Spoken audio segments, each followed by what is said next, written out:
ઘર ઉપર આવ્યા છીએ એમનું નામ છે ઝૈદ ઇબ્ને અલી ઝૈનુલ આબિદીન. ચોથા ઇમામના દીકરા છે ઝૈદ, બરાબર. તો એમના વિશે આપણે થોડી માહિતી લઈ લઈએ, પછી એમની જાહેરાત કરીએ.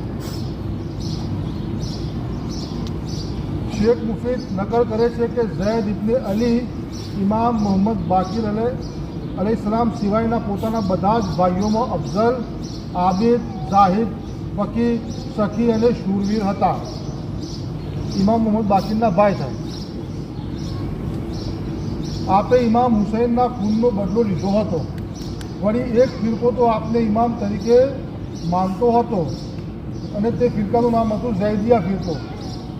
ઝૈદિયા ફિરકો જે ખરો ત્યારે અસ્તિત્વમાં નથી, પણ એ વખતના સમયમાં આ ઝૈદના નામથી એક ફિરકો આમને આખી મૂવમેન્ટ ચલાવી હતી. અને જે બની ઉમૈયા જે ઇમામ હુસૈનને જે કતલ કર્યા હતા, જ્યારે મુખ્તારે પણ બદલો લીધો હતો અને આમને પણ બદલો એમના રીતે લીધો હતો. કારણ કે જ્યારે ઇમામ હુસૈનનો અમે ખૂનનો બદલો લઈ શકીએ લોકો મમ્મીને કહ્યું, તો એ વખતે ઇમામ ઝૈનુલ આબિદીને એવું કહ્યું કે મારા પિતાનો બદલો લેવો દરેક મોમીન ઉપર વાજિબ છે. તો આ રીતે અમને એક સ્ટેટમેન્ટ હતું. તો એને એવજમાં અરબમાંથી ઘણા લોકો ઊભા થયા અને એમણે ઇમામ હુસૈનના ખૂનનો બદલો લીધો. જ્યારે આપે ચઢાઈ કરી હુમલો કર્યો ત્યારે કુફામાં તેમનો જંગ યુસુફ ઇબ્ને ઉમર સકાફી સાથે થયો હતો, કે જે હશ્યામ ઇબ્ને અબ્દુલ મલિક તરફથી ઈરાકનો ગવર્નર હતો. આ યઝીદ પછીની વાત છે. પરંતુ ઝૈદના અસહાબે તેમને દબો દીધો અને બૈયત તોડીને નાસી ગયા. કુફીઓ, અહીંયા એક કહેવત છે કુફી લા યુફી. કુફી એવા છે કે જેમના પર કોઈ પણ દિવસ ભરોસો ના કરાય, વફાદાર નથી એમ. કુફી લા યુફી, કુફાવાળા વફાદાર નથી, એનો મતલબ એવો થાય. તો કુફાવાળા ઇમામ હુસૈનને પણ ધોકો આપ્યો અને આવી રીતે અમને પણ ધોકો આપ્યો અને ભાગી ગયા અહીંથી. તો એ ત્યાંથી દગો દીધો અને બૈયત તોડીને નાસી ગયા, એટલે સુધી કે તીર આપના કપાળ ઉપર વાગ્યું. ઝૈદ ઇબ્ને અલીના કપાળ ઉપર જમીનની અંદર તીર વાગ્યું અને આપે શહાદતનો જાન પી લીધો. એ વખતે તેમના કેટલાક વફાદારો હતા, તેમને એમનો જનાજો ઉપાડી પાણીની નહેરમાં, આપણે જોઈએ છીએ કેવી નહેરો કાઢેલી છે ગુજરાતમાંથી, એવી એક નહેરના અંદર જનાજાને દફન કરી દીધો અને ઉપર નહેરનું પાણી શરૂ કરી દીધું,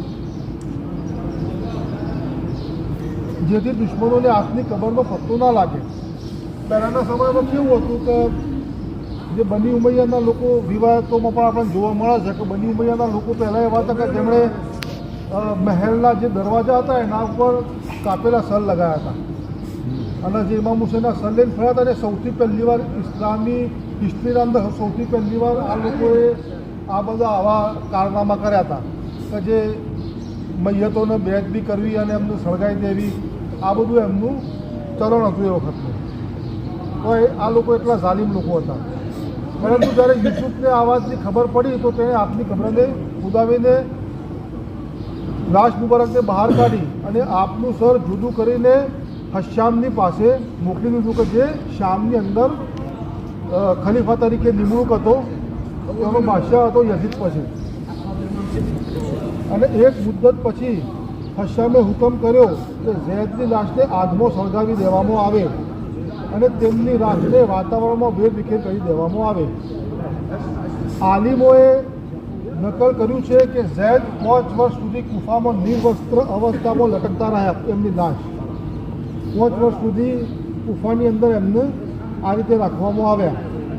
અને આ પ્રસંગ હિજરી સન 122માં બન્યો હતો.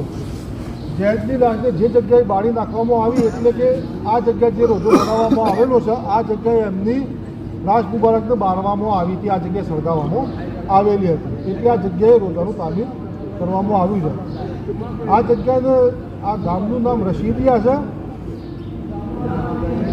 અને આપને શહીદ કરવામાં આવ્યા હતા, એટલા માટે આપને ઝૈદ શહીદ તરીકે ઓળખવામાં આવે છે. આ છે એમની હિસ્ટ્રી આવી.